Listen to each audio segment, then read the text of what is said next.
منعقد کیا ہے۔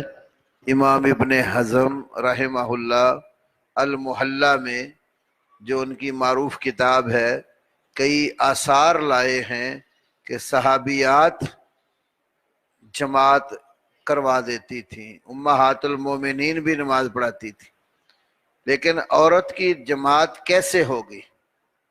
جس طرح امام آگے بڑھ کر کھڑا ہوتا ہے اور مقتدی پیچھے، عورت اس طرح نہیں کھڑی ہوگی۔ عورت صف میں عورتوں کے درمیان کھڑی ہو کر ان کو نماز پڑھائے گی۔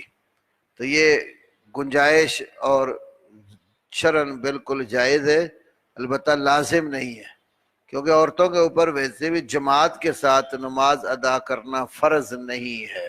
اگر جماعت کے ساتھ نماز پڑھے تو انہیں جماعت کا اجر اور ثواب ملتا ہے۔ نبی صلی اللہ علیہ وسلم کے پیچھے آ کر صحابیات اور امہات المومنین مسجد نبوی میں جماعت کے ساتھ نماز پڑھتی تھیں، تو جماعت میں آ کر شریک ہو جائیں تو جماعت کا ثواب ملے گا۔ اور اگر کوئی عورت نہیں آئی تو ابو داؤد وغیرہ کے اندر یہ حدیث ہے، جن لوگوں کو جماعت سے چھوٹ ہے ان میں عورت بھی شامل ہے۔ دوسرا سوال ہمیں اسی رواں ہفتے میں کشمیر سے ہمارے ایک سلفی بھائی دوست ہیں، اویس نام ہے ان کا، انہوں نے مسئلہ پوچھا۔ وہ مسئلہ یہ ہے کہ جو کشف اور الہام، کیا یہ شرعاً درست ہے کہ کسی شخص کے اوپر کوئی غیبی چیز جو ہے وہ کھل جائے اور وہ آگے پھر قوم کو بتاتا ہے؟ پہلی بات تو یہ سمجھو کہ کشف اور الہام عام لوگ جس کے دعوے دار ہوتے ہیں نا، یہ کوئی شرعی دلیل نہیں ہوتی، حتیٰ کہ کشف ماننے والے لوگ یہ سمجھتے ہیں کہ یہ کشف جانوروں کو بھی ہو جاتا ہے، ہندو جوگیوں کو بھی ہو جاتا ہے۔ مولانا اشرف علی تھانوی صاحب کی جو مجالس حکیم الامہ کے نام پر ان کے حوالے سے کتاب ہے، اس کے اندر بھی یہ بات لکھی ہوئی ہے۔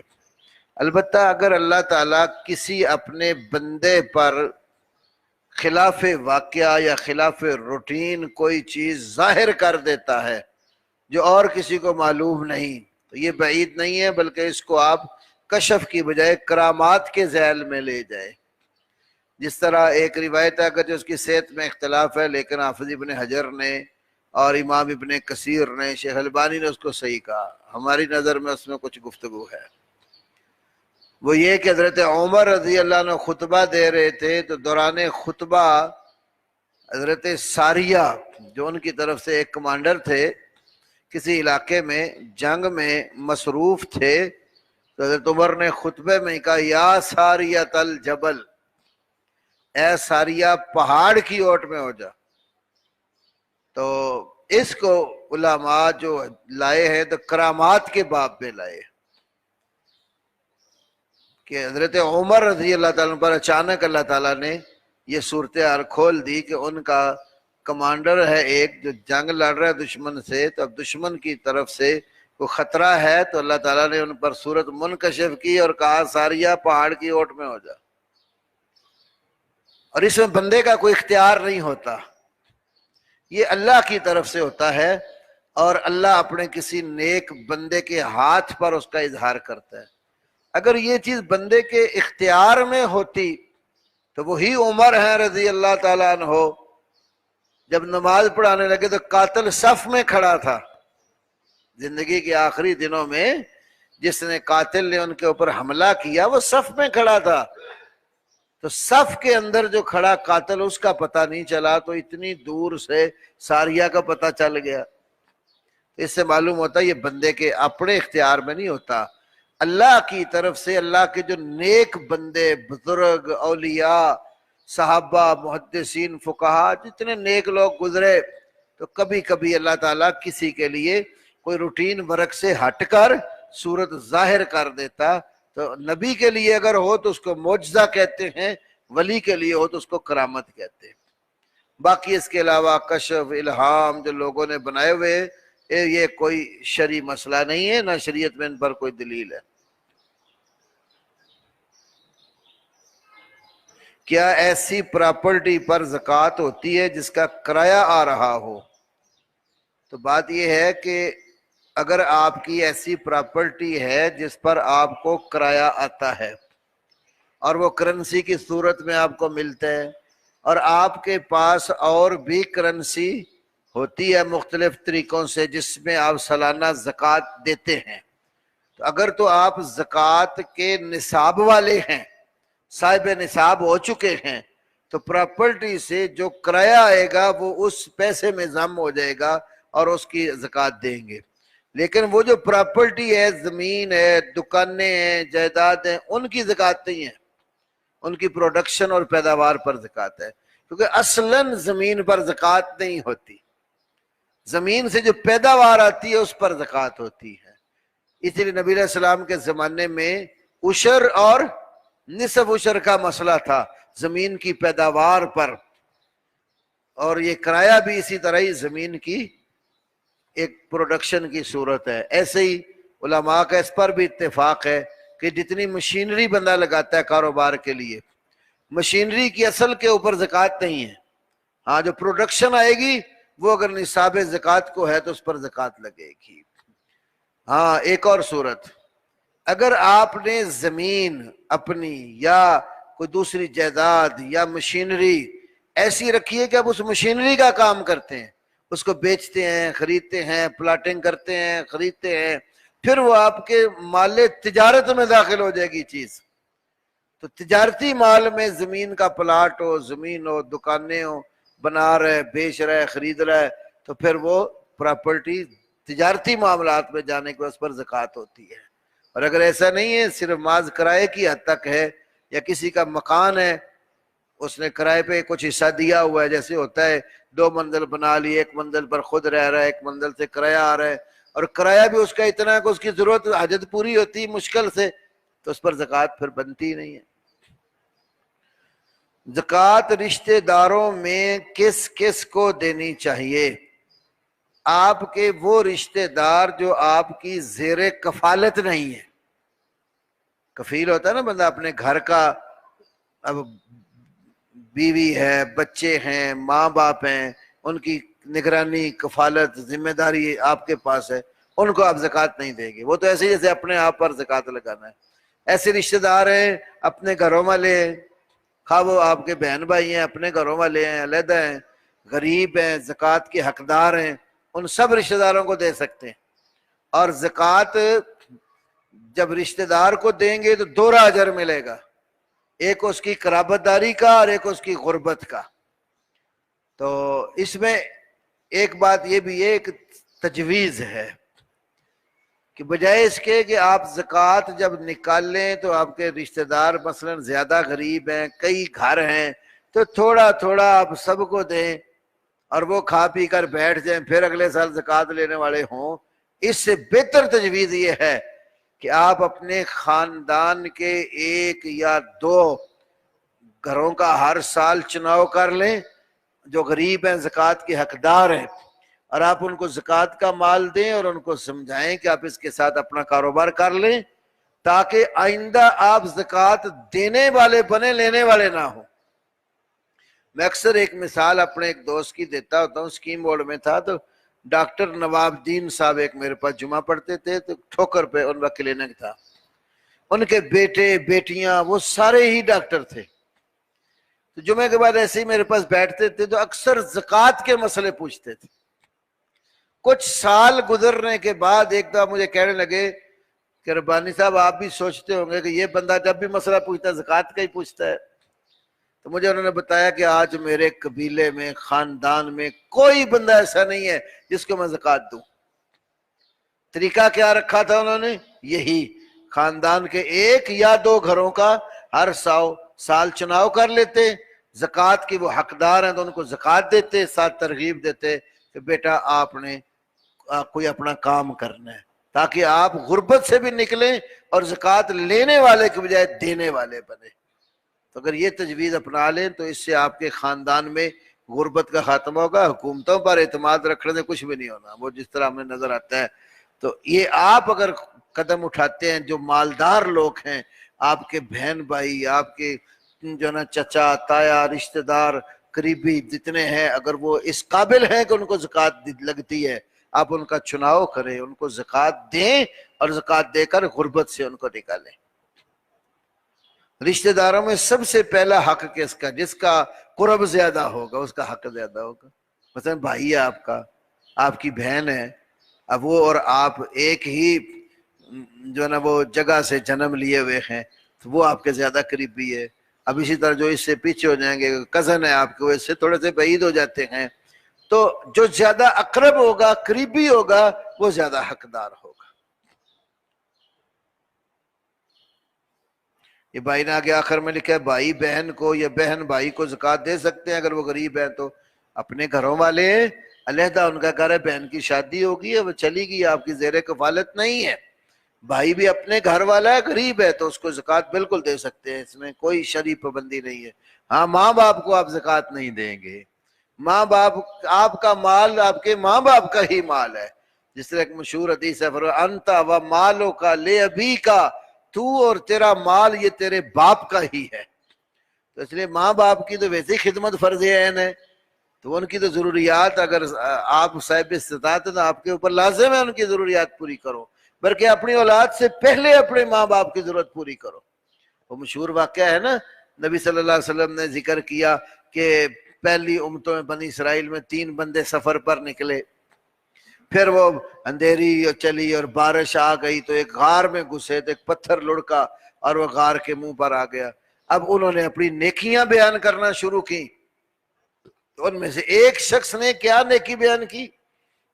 میرے بوڑھے والدین بچے بھی، میں اپنے جانور مال ریوڑ چرانے کے لیے جنگل میں لے جاتا تھا، شام کو جب آتا تھا تو دودھ دو کر پہلے اپنے ماں باپ کو پلاتا تھا پھر اپنی اولاد کو۔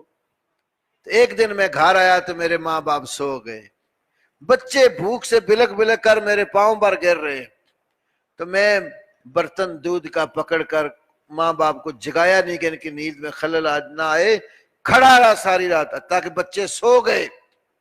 ماں باپ اٹھے تو ان کو دودھ پلایا، تو اللہ سے کہا کہ یا اللہ یہ کام میں نے تیری رضا کے لیے کیا ہے، تو تو مجھے جو ہے نا اس مصیبت سے نجات دے دے۔ اللہ نے اس کے صلے میں نجات عطا کر دی۔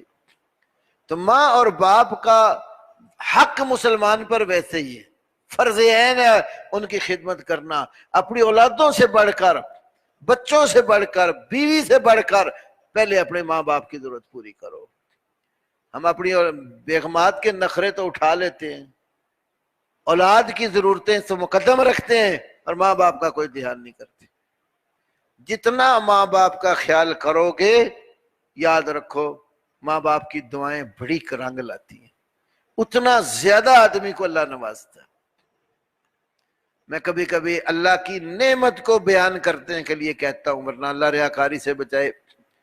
میری والدہ محترمہ، میں سب بہن بھائیوں سے بڑا ہوں، 10 ہم بہن بھائی ہیں، تو شروع سے میں نے ان کو اپنے ساتھ رکھا ہے۔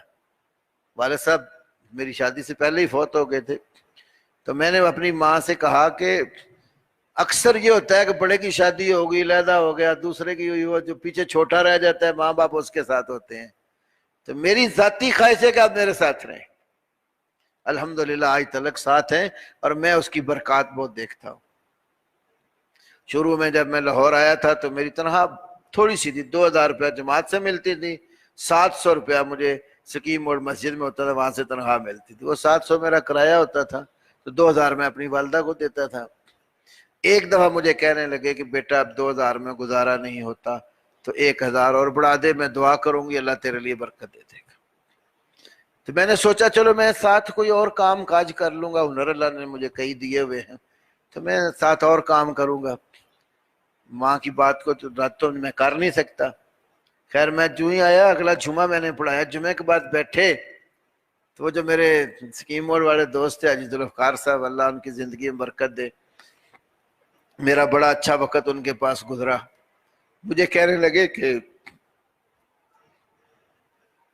2000 روپیہ آپ کی تنخواہ میں اضافہ کر دیے۔ ماں کی دعا کی برکت.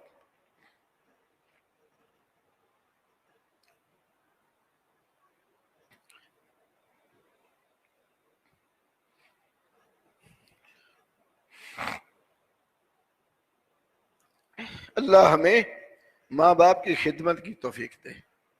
1000 مانگا، ماں کی دعا نے اللہ کے یہاں قبولیت پائی، ڈبل اللہ نے دیا. کبھی بھی ماں باپ کو تکلیف نہ دو.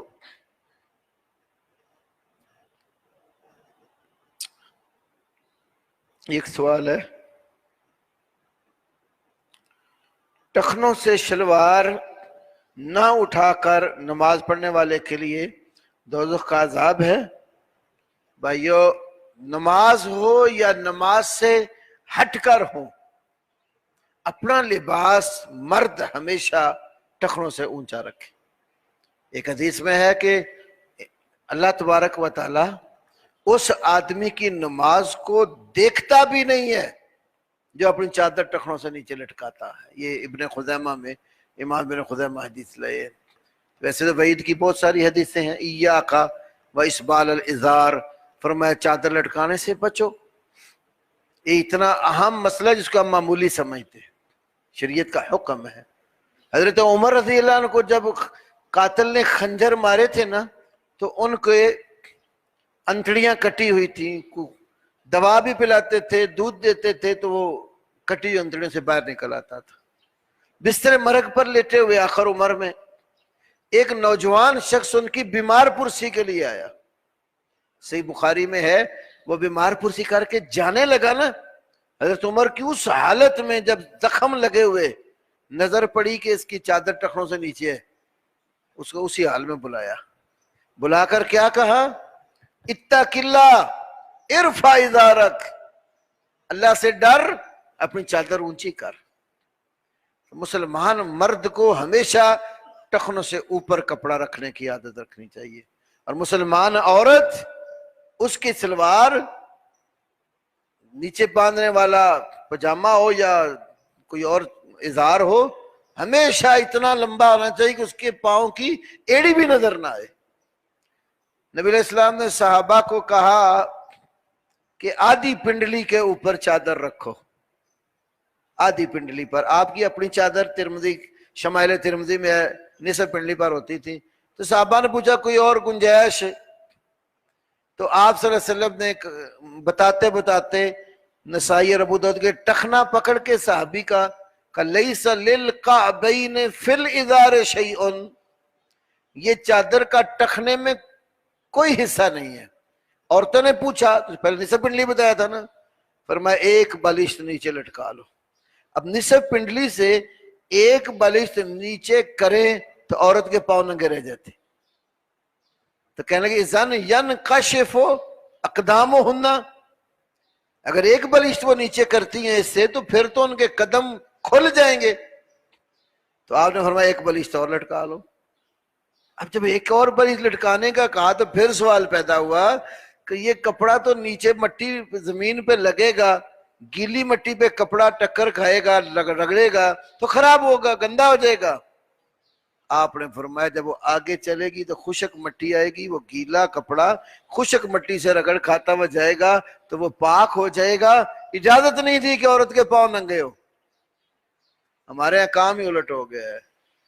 ہماری عورتیں ٹخنوں سے کہ آدھی پنڈلی پر پجامے آ گئے ہیں، شلواریں آ گئی ہیں، اور مردوں کے پاؤں کے نیچے جا رہے ہوتے ہیں. خیال کیا جائے، یہ شرعی حدود ہیں. یہ ہو گیا سوال کا جواب.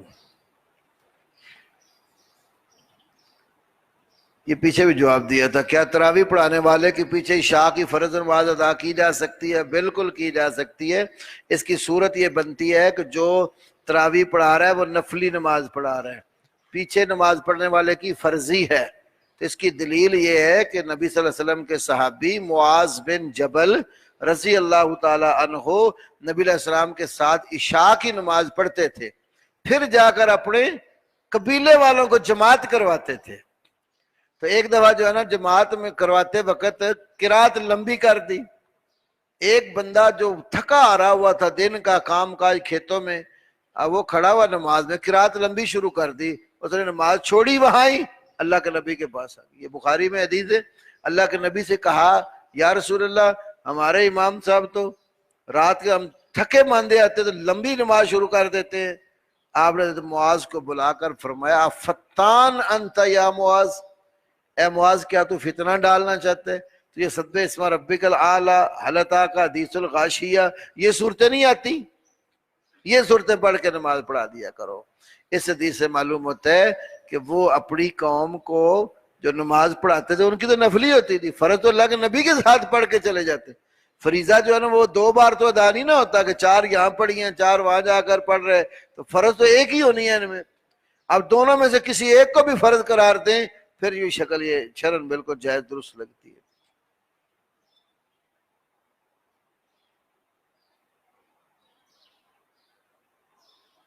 یہ ہمارے مسجد کا جو خادم ہے نا بیٹا ہمارا ناصر، تو وہ کہتے ہیں میرے بڑے بھائی کے بیٹے کی ٹانگ ٹوٹ گئی ہے، بیٹی بھی ان کی بہت بیمار ہے، تو سب بھائی ان کو اپنی دعاؤں میں یاد رکھیں، اللہ اس کو شفاء کاملہ عاجلہ عطا کرے۔ بہت خدمت گزار ہے بیٹا، جب سے یہ اس مسجد کے اندر مسجد کی خدمت کے لیے آیا ہے، اکیلا ہو کر ماشاءاللہ 3 منزلوں کی صفائی صبح فجر کے بعد شروع ہو جاتا ہے۔ حتیٰ کہ میں نے خود ایک دن اس کو کہا بیٹا رات چھوٹی ہے، تم ظہر کے وقت سے عصر تک آرام کیا کرو، سو جایا کرو، تو پہلے مانتا نہیں تھا، پھر میں نے کہا رات چھوٹی ہے پھر صبح آپ کے لیے مشکل ہونی ہے، تو مشکل سے میں نے اس کو منایا، الحمدللہ بڑی خدمت کرتا ہے، تو دعا کرنی ہے آپ نے اللہ اس کے بھائی کو اس کی بھتیجی کو صحت عافیت سے نوازے۔ کچھ عرصہ پہلے جگہ کم پڑنے کی وجہ سے مسجد کو شہید کر کے دوسری جگہ تعمیر کیا گیا، جس میں 200 یا 250 فٹ کا فاصلہ ہے۔ کوئی صاحب کہتا ہے کہ پرانی مسجد تعمیر کر کے آباد رکھو، نہیں تو بستی گناہگار۔ یہ اصل میں اگر وہ جگہ جب تھوڑی تھی اور اس کی وسعت کی کوئی شکل بھی نہیں تھی، نمازی زیادہ ہوں تو پھر مسجد کی یا تو توسیع ہو، اگر توسیع نہیں تو لازماً دوسرا ایسا انتظام کرنا پڑتا ہے جہاں پر نمازی آرام اور سکون سے آ کر نماز پڑھے۔ تو اس جگہ کو کسی اور دینی مقصد کے لیے استعمال کر لے، اس کو عورتوں کے لیے بھی جگہ نماز کے لیے مختص کر سکتے ہیں، دینی مدرسے کی شکل بھی اس کو دے سکتے ہیں۔ اس طرح ہمارے ہاں یہ اوان ٹاؤن میں مسجد تھی چھوٹی سی القدس مسجد، اب آس پاس جگہ نہیں میری تھی، ایک طرف دکانیں تھیں دوسری طرف گھر تھے لوگوں کے، تو اسی گلی میں ہی اللہ پاک نے وسیع انتظام کر دیا، 2 پلاٹ دے دیے بھائیوں نے ماشاءاللہ وہاں بنا لی۔ تو یہ ضرورت جب تقاضا کرتی ہے اس بات کا پھر تبدیلی ہو جاتی ہے۔ حضرت عمر رضی اللہ عنہ کے بارے میں امام ابن تیمیہ نے اپنے فتاویٰ میں ذکر کیا ہے کہ ان کے دور حکومت میں ایک مسجد وہ ایک راستے کے اوپر تھی، تو راستہ کشادہ کرنے کی، سڑک وسیع کرنے کی ضرورت پڑی، تو حضرت عمر رضی اللہ تعالیٰ عنہ نے پھر اس مسجد کو اس جگہ سے کسی اور جگہ منتقل کر دیا۔ تو یہ ضرورت تقاضا کرے تو پھر یہ اس طرح ہو جاتا ہے، ورنہ نہیں ہونا۔ والد کا گھر بیچ کر زمین خریدی گئی، زمین کے اوپر گھر بھائیوں نے قرض لے کر اور کمیٹیاں ڈال کر بنایا، اب نیا گھر بیچ دیا گیا ہے اور پورے گھر میں بہن پورے گھر میں سے حصہ مانگ رہی ہے، کیا بہن کا پورے مکان سے ہوگا یا زمین سے حصہ ہوگا؟ بات یہ ہے اگر تو یہ گھر جب بیچا تو باپ کی کفالت میں ہی سارے تھے، تو پھر تو بہن بھی اسی طرح حصے دار ہے 1/2 کی نسبت سے، اور اگر ایسا نہیں ہے باپ فوت ہو گیا، اب وہ باپ کی جو جائیداد تھی وہ ایک گھر ہی تھا، تو اس گھر کے بدلے میں خرید کر جو جگہ لی گئی اس میں اس کا حصہ اسی مقدار سے ہوگا جتنے کی وہ خریدا گیا ہے، یا اس قطع زمین کا حصہ اس کا جو بنتا ہے اس کی قیمت لگوا کر موجودہ جب تقسیم کرنے تو جتنا اس کا 1/2 کی نسبت سے حصہ آتا ہے بہن کو دیا جائے، کیونکہ باپ کی وراثت سے اولاد اگر لڑکے لڑکیاں ہوں تو للذکر مثل حظ الانثیین، اللہ تعالیٰ نے سورۃ نساء میں جب وراثت کے مسئلے بیان کیے ہیں وہاں یہ بات ذکر کیا کہ لڑکے کو لڑکی کی نسبت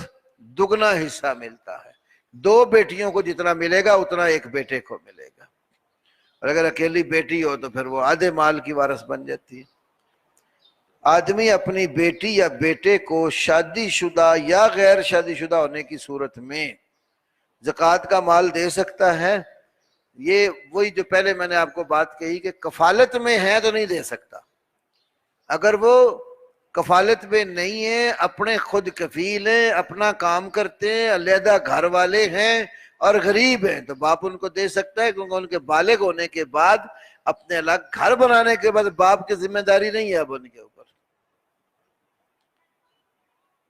کیا باپ لینے سے روزہ ٹوٹ جاتا ہے؟ اگر تو باپ میں کوئی ایسی ادویات وغیرہ شامل نہیں جو انسان کے حلق سے نیچے جاتی ہوں تو پھر تو کوئی حرج کی بات نہیں ہے، لیکن بعض ادویات ایسی ہوتی ہیں جو بندہ جب سانس لیتا ہے تو اس کے اندر جاتی ہے، وہ علماء میں اختلافی مسئلہ ہے۔ مثال کے طور پر انہیلر جس طرح لوگ سانس کے لیے یوز کرتے ہیں، یہ اختلافی مسئلہ ہے۔ عرب علماء تو بہت سارے ان کے فتاووں میں اس کا جواز ہے، لیکن یہاں ہمارے علماء بہت سارے برصغیر پاک و ہند کے اس کو صحیح نہیں سمجھتے، کیونکہ اس کی وجہ یہ ہے کہ عبداللہ ابن عباس رضی اللہ تعالیٰ عنہ کا ایک قول ہے جو امام بہقی نے سنن کبریٰ میں ذکر فرمایا ہے۔ وہ کہتے ہیں کہ روزہ اس چیز سے ٹوٹتا ہے جو بندے کے اندر داخل ہوتا ہے، جو خارج ہو جاتا ہے اس سے نہیں ٹوٹتا۔ تو اس صورت میں اگر دوا اس کے اندر چلی جاتی ہے تو روزہ ٹوٹ جائے گا۔ خاوند کے فوت ہو جانے کے بعد عورت اپنے سسر سے نکاح کر سکتی ہے؟ بالکل نہیں کر سکتی، حرام ہے، کیونکہ سسر کے لیے جو اس کے اور سلبی جو بیٹے ہیں ان کی بہو سے نکاح کرنا، ان کی بیگم سے نکاح کرنا حلال نہیں ہے۔ یہ 4 پارہ آخری جو رکوع کی آیتیں ہیں، حرمت علیکم امہاتکم، اس میں حلائل ابنائکم، تمہارے بیٹوں کی بیویاں بھی تمہارے اوپر حرام ہیں۔ تو اس لیے ساس یہ اپنے سسر سے خامد کی وفات کو نکاح بالکل حرام ہے۔ خواتین فیس بک پر ویڈیوز بنا کر سوال و جواب کی نشست کرتی ہیں، ان کے بارے میں کیا کہا جائے؟ اگر تو ان کے فرینڈز لسٹ میں صرف عورتیں ہی ہیں اور کوئی غیر شرعی کام نہیں ہے، عورت بھی دین کا کام کر سکتی ہے، عورت کے اوپر بھی کوئی پابندی نہیں ہے۔ اگر وہ عورت اس اہل ہے کہ وہ مسئلہ صحیح بتا سکتی ہے، کتاب و سنت کی عالمہ ہے، تو ان کے اس پیج میں کوئی اور خرابی بھی نہیں ہے، تو پھر مرد بھی کوئی مسئلہ پوچھ لے تو اس کو بھی بتا سکتی۔ بڑے بڑے محدثین صحابہ کئی مسائل امہات المومنین سے پوچھتے تھے، بلکہ پھر بعد کے دور میں کتنی مسلمان خواتین عالمات بڑے بڑے محدثین کو پڑھا گئی۔ مثلا بخاری شریف ہے، اب یہ جو بخاری شریف ہے، حافظ ابن حجر عسقلانی رحمۃ اللہ علیہ جنہوں نے بخاری کی شرح فتح الباری لکھی ہے، حافظ ابن حجر نے پوری بخاری ایک عورت سے پڑھی، کریمہ بنت احمد المروزیہ سے۔ رجال کی کتابیں ہم جب دیکھتے ہیں، طلبہ کے لیے خاص طور پہ کہہ رہا ہوں کہ کتب رجال میں آدمیوں کے تذکرے کے بعد پورا چیپٹر نساء کا ہوتا ہے، اور وہ عورتیں اور بڑے بڑے محدثین ہیں جنہوں نے عورتوں سے روایتیں کی ہیں۔ اس لیے عورت اگر شرعی حدود کا خیال کرے، اسے بے پردگی نہ ہو اور جناب وہ لوز قسم کی گفتگو اور ٹاکنگ نہ ہو، تو پورا شرعی آداب کا خیال ہو، تو کوئی مسئلہ پوچھے تو عورت بھی بتا سکتی ہے۔ بلکہ اس میں تو آپ پابندی بھی لگا سکتے ہیں، صرف وہ لوگ شامل ہو سکتے ہیں جو ان کی فرینڈ لسٹ میں آتے ہیں، تو عورتوں کو رکھے اس میں، تو اس میں کوئی حرج نہیں ہوگا، یہ دعوت کا ایک حصہ ہے۔ لیکن اگر باقی خرابیاں ہوں، چیٹنگ خلاف شرع جہاں ہوتی ہے، وہ بالکل حرام ہے، مرد کے لیے بھی اور عورت کے لیے بھی۔ سبحانک اللہم و بحمدک اشہد